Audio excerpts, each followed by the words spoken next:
High, আমি অরিন্দম ব্যানার্জি। আপনারা দেখছেন আমার YouTube channel Arindam Banerjee, a common man with different ideas. আমাকে অনেকেই বলেছেন একটা জিনিস দেখাতে।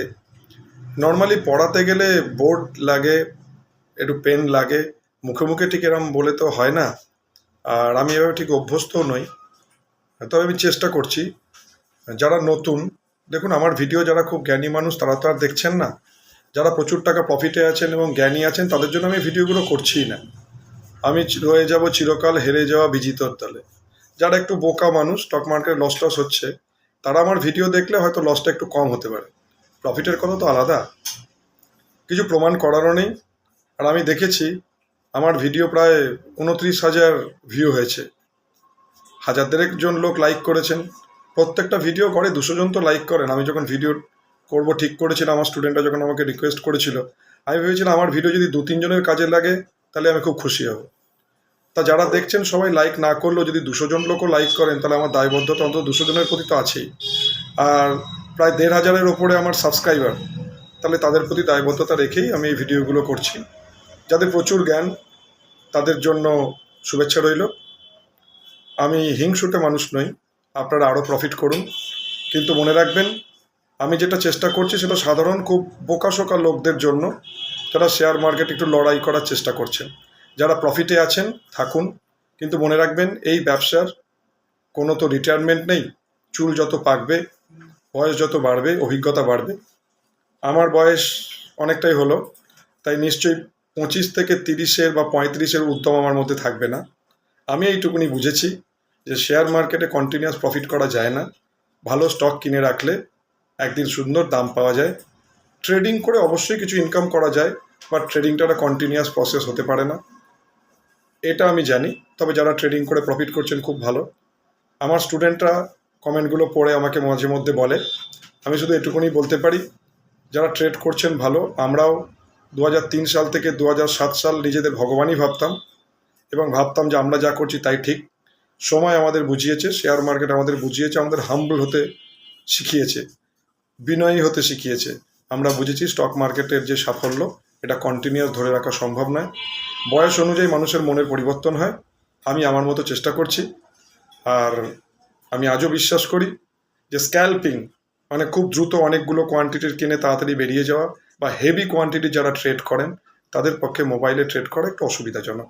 তবে যারা করতে পারছেন তাদের জন্য আমার শুভেচ্ছা রইল। এবার আসুন, যারা খুব বোকাশোকা সাধারণ মানুষ স্টক মার্কেটে কিছু করতে চাইছেন তাদের জন্য আমি আমার ভিডিও শুরু করি। যে মুভিং অ্যাভারেজ কী করে দেখতে হয় তারা যেটা জানতে চেয়েছেন তাদের জন্য আমি চেষ্টা করছি। ভিডিওগুলো আমি নর্মালি একাই বসে বসে করি, দেখি কতটা কি করতে পারি। দেখুন, এটা একটা শেয়ারের টার্মিনাল, এটা কম্পিউটারে রয়েছে। এদিকে স্ক্রিপ্ট নামানো রয়েছে, বেল, ভেল, টাটা মোটরস। মনে রাখবেন এই ওয়াচ লিস্টে যেগুলো দেখতে পাচ্ছেন সেগুলো কিন্তু কোনো রেকমেন্ডেশন নয়। আমি একটা জিনিস বোঝানোর চেষ্টা করেছি, আমি অনেকেই জানতে চেয়েছেন যে দাদা স্যার আমরা মুভিং অ্যাভারেজ কী করে নামাবো। তা ঠিক আছে, আমরা এরকম একটা ডেস্কটপকে যদি অন করি, অন করে আমরা স্ক্রিনটাকে বড় করছি। আমরা শেয়ার হিসেবে ধরুন আপাতত নজর আছে তো বেলটাই নামাই, এটাকে বড় করি। এরম বড় করলে আপনি যে কোনো সারফেসেই যান না কেন, স্টক মার্কেটের যে কোনো উইন্ডো, এটা একটা ডিসকাউন্ট ব্রোকিং উইন্ডো, এইখানে দেখুন ইন্ডিকেটার্স বলে একটা জায়গা আছে, এখানে ক্লিক করুন। এখানে জাস্ট মুভিং অ্যাভারেজ লিখবেন। মুভিং অ্যাভারেজ যদি আপনি লেখেন, আমাকে যেহেতু অনেকে এটাই জানতে চেয়েছে, জাস্ট মুভিং অ্যাভারেজ লিখুন। এই দেখুন মুভিং অ্যাভারেজ এখানটায় চলে এসছে। ভিডিওটার কোয়ালিটি হয়তো খুব একটা ভালো হবে না, কিন্তু কাজ মিটবে।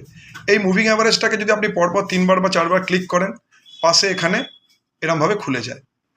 এইবার এই মুভিং অ্যাভারেজের এখানে নিয়ে আসুন, এখানে ক্লিক করুন। ক্লিক করলে দেখুন একটা ইনপুট খোলে। এই ইনপুটের জায়গায় আমরা কি করব, লেন্থ এইখানে আমরা চেঞ্জ করব 9, 15, 25, 35 এবং 50। সোর্সটা ক্লোজই থাকবে। এইখানে আসছি SMA। এটা সিম্পল মুভিং অ্যাভারেজ, আপনি ইএমএও করতে পারেন। যেহেতু স্টক কেনা বেচা করছেন তাই জন্য এইটুকুনি করলে ভালো, যদিও আমি পার্সোনালি ইএমএ পছন্দ করি। এবার ওকে করলেন, সঙ্গে সঙ্গে একটা লাইন খুলে গেল। এবার দেখুন আমি এখানে অফ করে রেখেছি, এই জায়গাটা দেখুন আমার এখানে সবকটা মুভিং অ্যাভারেজ আছে, তাহলে এটা কেটে দিলাম। তাহলে মুভিং অ্যাভারেজ কী করে নামালাম আমরা বুঝতে পারলাম। এবারে যেগুলোকে আমি অফ করে রেখেছি সেগুলোকে সব অন করে দিই। এই অন করলে বিভিন্ন রকম কালার দেখুন এখানেই দেখা যায় কোন কালারটা কত মুভিং অ্যাভারেজ। মোটামুটি দেখুন এই দিকে 9, 15, 25, 35, ঠিক এইভাবে মুভিং অ্যাভারেজকে স্ক্রিনে আনতে হয়। এবার এটাকে আমি টাইম জোনে গেলাম, যে যারা ইন্ট্রাডে করে কম টাইম জোনেও কাজ করতে পারবেন, আমি এখানে ডে ক্যান্ডেল করলাম। এটা বেলের একটা ডে ক্যান্ডেলের কাজ। এবার এখানে চলে আসি, দেখুন এই যে মুভিং অ্যাভারেজগুলো এইখানে কালার দিয়েও ডিসপ্লে হচ্ছে যে কোন মুভিং অ্যাভারেজটা কত। তাহলে আমরা যদি 307 টাকায় ধরুন এখানে যদি কিনে ফেলি, যেদিনকে আমরা কিনবো সেই দিনের হিসেব করব, তাহলে 307 টাকায় কিনলে দেখুন প্রত্যেকটা মুভিং অ্যাভারেজ কালার অনুযায়ী এখানে ইন্ডিকেট করে দেয় যে কত কি রয়েছে। তাহলে আপনি যদি মাউসটা নিয়ে আসেন, আবার যদি স্ক্রিনে দেখেন, দেখুন 307 টাকায় যদি আপনি কেনেন, তাহলে আপনি বুঝতে পারছেন যে মুভিং অ্যাভারেজ নয় যদি 307-এ কেনেন, 298, 290, তাহলে 290 চলে গেলে এই স্টকটাকে রাখার মুভিং অ্যাভারেজ সাপেক্ষে কোনো আর প্রয়োজনীয়তা থাকে না। আর আপনি যদি সাপোর্ট আর রেজিস্ট্যান্স কাজ করেন, দেখুন লং জায়গায় 240 টাকাটা ধরলে হবে না। আপনি যদি এখান থেকে একটা ট্রেন্ড লাইন কাটেন, আমি বোঝানোর চেষ্টা করছি, আমি জানি না কতটা সফল হব, কিন্তু যারা একদমই বুঝতে পারছিলেন না তাদের জন্য আমি এটা করছি। তার একটা কারণ, পড়ানোর সময় যারা আমার কাছে পড়তে আসেন বা ইউটিউব দেখেও যারা এসছেন তারা তো বুঝিয়েছেন বোর্ডে কাজ করতে অনেক সুবিধা হয়, কিন্তু আমি তাও চেষ্টা করছি। এবার দেখুন এখানে আমরা দেখতে পাচ্ছি মুভিং অ্যাভারেজ অনুযায়ী এখানে সাপোর্ট রেজিস্ট্যান্স যদি কাটি তাহলেও 290 টাকা, একটু বড় করে দিই। এটা কোনো রেকমেন্ডেশন নয়, আমি একটা স্টকের উপর আমারও নজর আছে সেই জন্য আমি বলছি। এই দেখুন এইভাবে মুভিং অ্যাভারেজগুলো যদি, এবার যেদিন আপনি কিনছেন, ধরুন আপনি আজকে কিনেছেন 307 টাকা, সেই দিনই মুভিং অ্যাভারেজে 9, 15, 35, 25 এবং 50 আপনি যদি লিখে নেন, আপনার প্ল্যানে থাকবেই আপনি অ্যাভারেজ করবেন না কেটে বেরিয়ে যাবেন। এর নিয়ে তো আমি ভিডিও করেইছি। মুভিং অ্যাভারেজ তাহলে নামাতে হয় এই ইন্ডিকেটার্স থেকে, আর ঠিক এইভাবে আপনারা যদি কোনো ব্রোকিং হাউসের কাছে নেন তাহলে অবশ্যই তারা একাধিক ইন্ডিকেটার্স নামাতে দেবে, আর নিচে একটা ভলিউম চার্ট নামিয়ে নেবেন। সবাই বলে যে আমি যে ভিডিওগুলো করি বড় স্টাফই হয়ে যায় ঘরের মধ্যে, আর আমারও দম বন্ধ হয়ে যায় এরকমভাবে কথা বলতে বলতে। আজ খোলা আকাশের তলায় দাঁড়িয়ে একটু ভিডিও করে নিই। এটা আগের ভিডিও দুটোর সঙ্গে আমি ট্যাগ করে দেবো। হাই, আমি অরিন্দম ব্যানার্জি, আপনারা দেখছেন আমার YouTube channel Arindam Banerjee, a common man with different ideas. আজকে 3 জুলাই, 3 জুনের কথা নিশ্চয়ই মনে আছে। ওপরে মার্কেট চলে গেছিলো, সবাই ভেবেছিল এক্সিট পোলে দারুণ রেজাল্ট হবে, তারপরের দিনই মার্কেট ক্র্যাশ। আমার আগের ভিডিওগুলো নিশ্চয়ই আপনারা দেখেছেন। আমার ভিডিওতে যারা কিছু কমেন্ট করেছেন, আমার ছাত্রছাত্রীরা বলেছে, আমি তাদের অনুরোধ করব আমার সবকটা ভিডিও দেখবেন, তাহলেই বুঝতে পারবেন আমি কেন এই ভিডিওগুলো করছি, কিভাবে করছি, আমার ইন্টেনশন কী বা কী বৃত্তান্ত। যাক, আপডেট একটু দিতেই হয়, তা আমাকে দিতেই হচ্ছে। যারা আমার কাছে ইউটিউব দেখে এর মধ্যে পড়তে এসেছিলেন তারা নিশ্চয়ই বুঝতে পেরেছেন বিভিন্ন জায়গা থেকে যে আমি কিরম মানুষ। আমি যেরকম বলেছি সেরকম মার্কেট হয়েছে। ব্যাঙ্ক নিফটি 53,000 থেকে আজ আবার পড়ে গেছে, 52,500 থেকেও পড়ে গেছিলো। HDFC ব্যাংকের রেজাল্ট ভালো হয়েছে। আমি একটু আপডেট দিয়ে দিচ্ছি, তার একটাই কারণ, এই আপডেটটা না দিলে ঠিক বোঝা যাবে না যে আমি শুধু কিছু ভিডিওই করছি না আমার কথাবার্তাও কিছু মিলছে। আশা করব যারা আমার কাছে পড়তে এসেছিলেন তারা বুঝতে পেরেছেন, আর যারা আমার স্টুডেন্ট তারা তো বুঝতেই পারছো। প্রত্যেকে 2 পয়সা ইনকাম হোক, ভালো হোক, ইনভেস্ট করো, আরও উন্নতি হোক।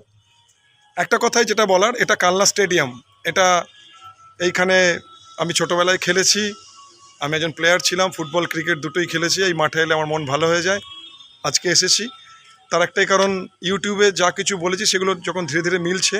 আবার বলি যে শুধু একটু সাপোর্ট রেজিস্ট্যান্স, একটু চার্ট দেখা যদি জানা যায় তাহলেই মার্কেট থেকে 2 সুন্দর পয়সা ইনকাম করা যায়। ব্যাঙ্ক নিফটি এবং নিফটির কথা যদি বলি, মার্কেট যখন অল টাইম হাই করেছিল এক্সিট পোলের দিন, আপনি কল পুট অপশানে দুর্বুদ্ধি না করো, আপনি যদি কোনো শেয়ার ভদ্রদামে কিনে থাকেন বা আপনি যদি ইন্ডেক্স কিনে থাকেন, নিশ্চয়ই বুঝতে পারছেন যে 51,500 ব্যাঙ্ক নিফটি 46,000 চলে গেছিলো রেজাল্ট বেরোনোর দিন। আপনি যদি তার পরের দিনও কেনেন 48,000, 49,000, আজকে কিন্তু মার্কেট 53,200। তাহলে আমি যে বলেছিলাম যে শুধু পাগলামো করবেন না, রেজাল্ট বেরিয়ে যাক, মার্কেট ঠিকঠাক হোক, তারপরেও প্রচুর কেনা অপরচুনিটি থাকে। আর নিফটি আজ আবার অল টাইম হাই, সেন্সেক্স 80,000। তাহলে এটুকুনি বোঝা যাচ্ছে ভোটের সময় পাগলামো না করেও চুপচাপ টাকা নিয়ে বসে থেকে ভোটের পাগলামো পেরিয়ে যাওয়ার পরেও রেজাল্ট বেরোনোর আগে প্রফিট বুক করে সেই জিনিসগুলোকে আবার নিচে কিনে বা বিভিন্ন দামে, ওপরের দামে জিনিসগুলো বিক্রি হয়েছে। আমার খুব ভালো লাগছে আজ এখান থেকে ভিডিও করে। এটা আমি আগের ভিডিও দুটোর সঙ্গে ট্যাগ করে দেবো, নিশ্চয়ই কাজে লাগবে। আশা করছি সঙ্গে থাকবেন, আমি ধীরে ধীরে আরও ইনফরমেশান দেওয়ার চেষ্টা করব। তবে এটুকুনি বলতে পারি, আবার একবার বলি রিক্যাপ, আপনারা যদি ভালো ইনভেস্ট করতে চান, মুভিং অ্যাভারেজ 200, 100, 50 এবং 20 এই মুভিং অ্যাভারেজ দিয়ে সুন্দর কাজ করা যায়। যেহেতু এখন মার্কেট অল টাইম হাই, তাই আমার শেখানো 9, 15, 25, 35 এই মুভিং অ্যাভারেজে কাজ করুন। 50 মুভিং অ্যাভারেজ যদি খুব স্ট্রং নার্ভ থাকে আপনি ধরে রাখতে পারেন।